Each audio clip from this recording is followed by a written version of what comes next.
Hi friends, welcome to Pendems కిచెన్లో ఈరోజు వీడియోలో ఎలాంటి పప్పులు నానబెట్టకుండా అప్పటికప్పుడు 10 నిమిషాల్లో గోధుమ పిండితో క్రిస్పీగా, టేస్టీగా అండ్ హెల్తీగా దోశలను ఎలా వేసుకోవచ్చో చూపించబోతున్నాను. మీరు కూడా ఒకసారి తప్పకుండా ట్రై చేసి చూడండి, చాలా టేస్టీగా ఉంటాయి. సో ఇక లేట్ చేయకుండా ఈ క్రిస్పీ, హెల్తీ అండ్ టేస్టీ గోధుమ పిండి దోశని ఎలా వేసుకోవచ్చో ఈ వీడియోలోకి వెళ్ళి చూసేయండి.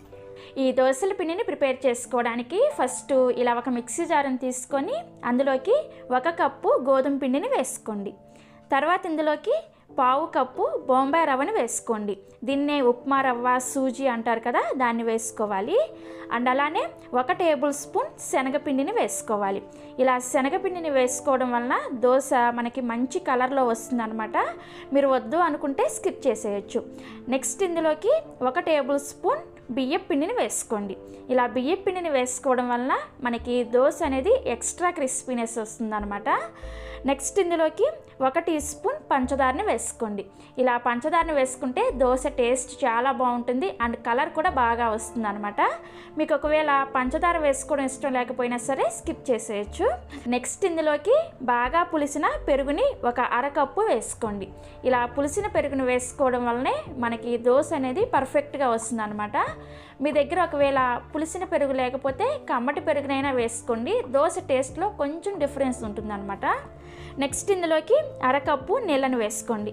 వేసుకొని ఇవన్నీ కూడా చక్కగా కలిసేటట్లుగా ఒకసారి స్పూన్తో కలుపుకోండి. ఇలా కలుపుకుంటే మనం గ్రైండ్ చేసుకోవడానికి ఈజీగా ఉంటుందన్నమాట. ఇలా కలిపిన తర్వాత ఇంకొక 1 కప్పు నీళ్ళను వేసుకోండి. వేసుకొని దీని మీద మూత పెట్టేసి ఇవన్నీ కూడా చక్కగా కలిసేటట్లుగా గ్రైండ్ చేసుకోవాలి. మీకు అవసరమైతే గ్రైండ్ చేసుకునేటప్పుడు ఇంకొద్దిగా నీళ్ళను కూడా వేసుకొని, నేను ఇక్కడ చూపిస్తున్నాను చూసారా పిండి, ఈ విధంగా ఇలా నురగలాగా వచ్చే వరకు గ్రైండ్ చేసుకోవాలి. ఇలా గ్రైండ్ చేసుకుంటేనే మీకు దోశ అనేది పర్ఫెక్ట్గా వస్తుందన్నమాట. ఇలా గ్రైండ్ చేసుకున్న పిండిని ఒక గిన్నెలోకి వేసుకోండి.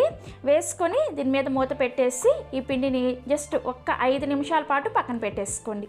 పక్కన పెట్టుకుంటే మనకి పిండి అనేది సెట్ అవుతుందన్నమాట. 5 నిమిషాల తర్వాత మూత తీసేసి ఇందులోకి 1/4 టీ స్పూన్ అంతా వంట సోడాని వేసుకోండి. అండ్ అలానే ఈ వంట సోడా మీద 1 టేబుల్ స్పూన్ అన్ని నీళ్ళని వేసుకోండి.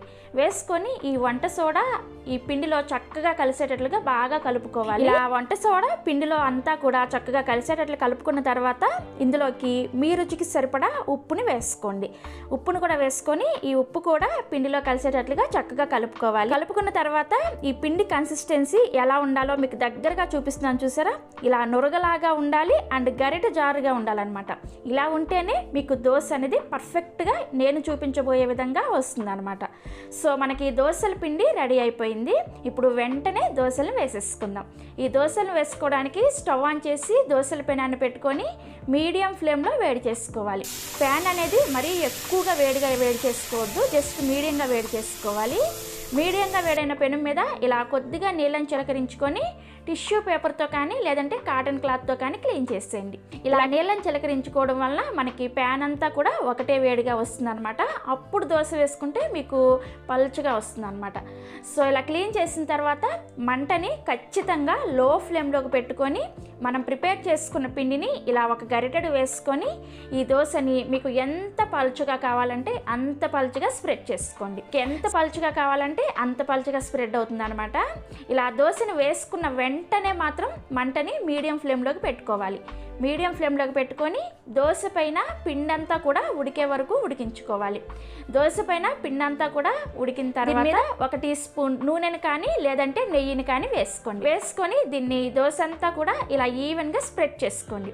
ఇలా స్ప్రెడ్ చేసుకుంటే మనకి దోశ అంతా కూడా చక్కగా ఎర్రగా కాలుతుంది అనమాట. సో ఇలా నూనెని కానీ నెయ్యిని కానీ స్ప్రెడ్ చేసుకున్న తర్వాత ఇప్పుడు ఈ దోశల పెనాన్ని అటు ఇటు తిప్పుకుంటూ ఈ దోశని అన్ని వైపులు కూడా ఈవెన్గా ఎర్రగా కాలే వరకు మీడియం ఫ్లేమ్లోనే కాల్చుకోవాలి. ఇలా దోశల పెనాన్ని అటు ఇటు తిప్పుకుంటూ కాల్చుకున్నారంటే మీకు దోశ అంతా కూడా ఈవెన్గా ఫ్రై అవుతుంది అనమాట.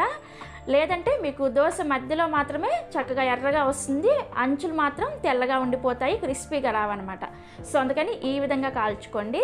ఇలా దోశ అంతా కూడా చక్కగా ఎర్రగా కాలిన తర్వాత మీకు చూపిస్తున్నాను చూసారా, ఇలా చక్కగా కాలిన దోశని మీకు నచ్చిన షేప్లో ఫోల్డ్ చేసుకోండి.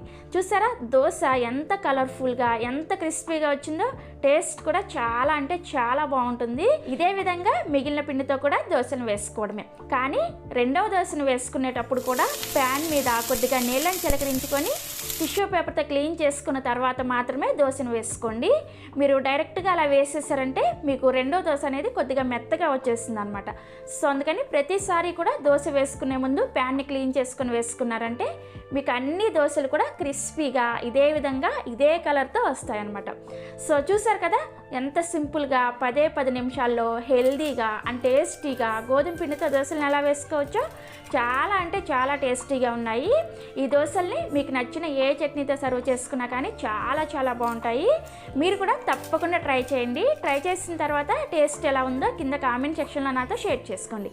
అలాగే మరిన్ని వీడియోస్ కోసం పెండెమ్స్ కిచెన్ని సబ్స్క్రైబ్ చేసుకోండి. Thanks for watching.